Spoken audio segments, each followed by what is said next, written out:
folks, welcome in. Seven Rivers Racing here on KQEG TV, the home of the Knights of Thunder. We replay the entire races from Saturday night at 7 o'clock on Sundays. I'm Dan Dyker, joined by Al Losi. What a beautiful night we had for racing. It was gorgeous. Couldn't have asked for anything better. It was as beautiful as it gets. Saw the 7-day forecast. Supposed to be low 80s on Saturday. Better knock on the Formica here. Looks like the entire weekend is going to be looking good for racing at the Crosse Speedway. And boy, I tell you what, some names from the past kind of crept up and bit some people in the NASCAR late model class this past Saturday night. Mark Lamoureux, the Bloomington Bandit. Matter of fact, this is one of the first times in a while I've seen teammates finish 1 and 2 respectively in the race. And you're going to see the Bloomington Bandit. Once he got past lap 6, it was all the 78. And he's out there really as just driving a backup car for Jay Herbst. And he is driving that car as if it's his car. I mean, he's doing a great job for Jay, and they're just doing a fantastic job, the two of them as teammates. And now I heard he's only racing two weeks this Well, if you look at, that was the word was that Mark Lamoureux was going to run the first 2 weeks for Jay Herbst. I have a good indication on who was going to run it after that. Sure. Won't name drop that, of course. No. But if you look at the article that was in this past week's La Crosse Tribune, Mark says, I may be coming back out more than just the 2 races. And I wouldn't be surprised if he shows up this Saturday night. Any level of racing, it's hard when you're in the top 1 or 2 and you're so close to a championship there. You don't know. You'd like to see how the season plays out. I remember a few years ago, Mark Martin decided to retire and run only 5 races. Well, at the end of 5 races, he had a huge lead in the championship battle for the Winston Cup. So I could see Mark trying to see what the rest of the season is, and Jay I'm sure would be willing to give him that shot. Well, Sparta's Sean Paff took 3rd behind Jay Herbst. That was quite the battle. Actually, the battle that was going on pretty much through the race on the tail end was Brent Kirshner and Jay Herbst. Rest of the top 4 or 5, Brad Powell rounded out the top 5, and he also sits on top of the point standings. Lamoureux is 2nd, Herbst is 3rd, Brent Kirshner 4th, and Sean Paff rounds out the top 5. It was kind of an uneventful evening for those that like yellow flags and crashes and spin-outs. Only really had one the entire night. The entire Sportsman feature was just simply outstanding, and it went, well, it was a great night for Jared Logging. It was the first time in quite a while.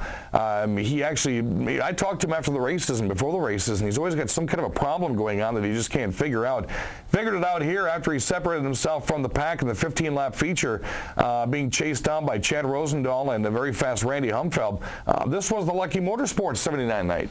It sure was, and you know, it's been a while since he's seen Victory Lane, and it's kind of nice to see him do that, because like you said, he has had a few issues that were mechanical, had nothing to do with his driving style or ability, so it was very, very fun to watch something like that. I'd expect to see this kind of racing all season. There's 7 cars right there. I mean, Rosendahl made Logging work for this win. Randy Humfeld, who was the quick-time qualifier Saturday night, was right behind as well, and you saw about 7 cars that were all in the pack right there, and if a caution comes out, we have a whole different story on what's going to happen on the restart. So yeah, that was an interesting race. Rosendahl 2nd, Humfeld took 3rd. Humfeld does lead the points, followed by Greg Scheck, who's 4 points back. Brian Hesselberg, Chad Rosendahl, and Matt Englert. The Hulk smashed 27, all tied for 4th, and Logging rounds out the top 5. West Salem's Tom Lethe graduates from West Salem High School here in a couple of weeks. We want to congratulate him on a successful 4 years in high school, also a high school wrestler. Well, he picked himself up a very nice looking feature win this past Saturday night at the La Crosse Speedway. If you look at the names that are sitting up there as well, and you look at their point standings, it's very tight, and that was a great race for Lethe. Also moved up. He finished, I think, 7th in the feature last week, moved up and to get the win there. And for the 2nd straight week, Jordan Myers right behind him. Myers just missed the Rookie of the Year last year, finished 8th last week. Myers finishes 2nd this past weekend. Adam Moore sits on top of the point standings.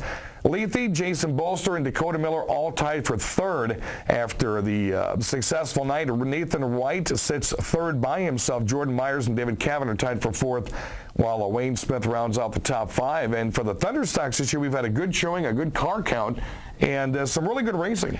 And what I see here is a lot of young drivers who I feel over the course of the next 5 or 6 years are going to end up moving into the Sportsman and possibly into the late models, because there seems to be a lot of young talent in that division. That was really the only, I think we had two. We had a spin during the late model race, and we had that melee right there during the Thunderstocks, but otherwise a very uneventful evening for those that like to see the caution flag, and for us at the track, it was a very quick night. Late model dash, Todd Korsh leads the way.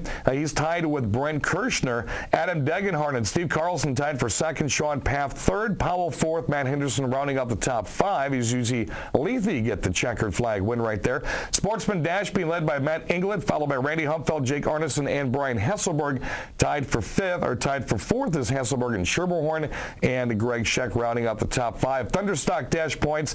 Jason Bolster leads the way, followed by Tom Lethe, Wayne Smith, and Dakota Miller. Those three, Lethe, Smith, and Miller, all tied for third. David Cavan, Adam Moore, Chris Weber, Nathan White in that top five mix as well. When we come back from a quick break, we're going to let you know exactly what's coming up. Matter of fact, I can tell you right now what's coming up this next weekend. Winter Road Hornets are back again, 42 cars strong the very first night out. And that's because it's a division that doesn't cost much money. You can get into it and just have a lot of fun on the racetrack and get used to what a race car really does. Going to be an interesting night as well. We've got late model, Sportsman, and Thunderstocks. The first ever, for the first time ever, all high school students with a photo ID get in for free. That's all high school students, so expect a very young and lively crowd.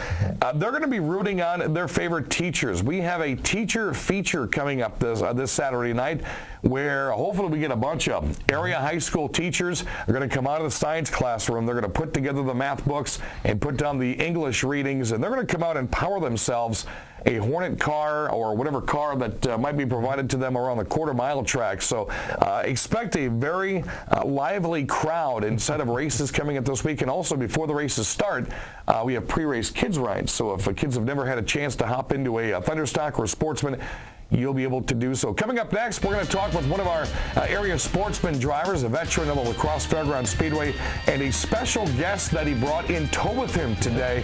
I can't wait to get him on. Oh, I am looking forward to this. As well. I'm LOC Dan Dyke, and we'll be back with more Seven Rivers Racing here on KQEG TV.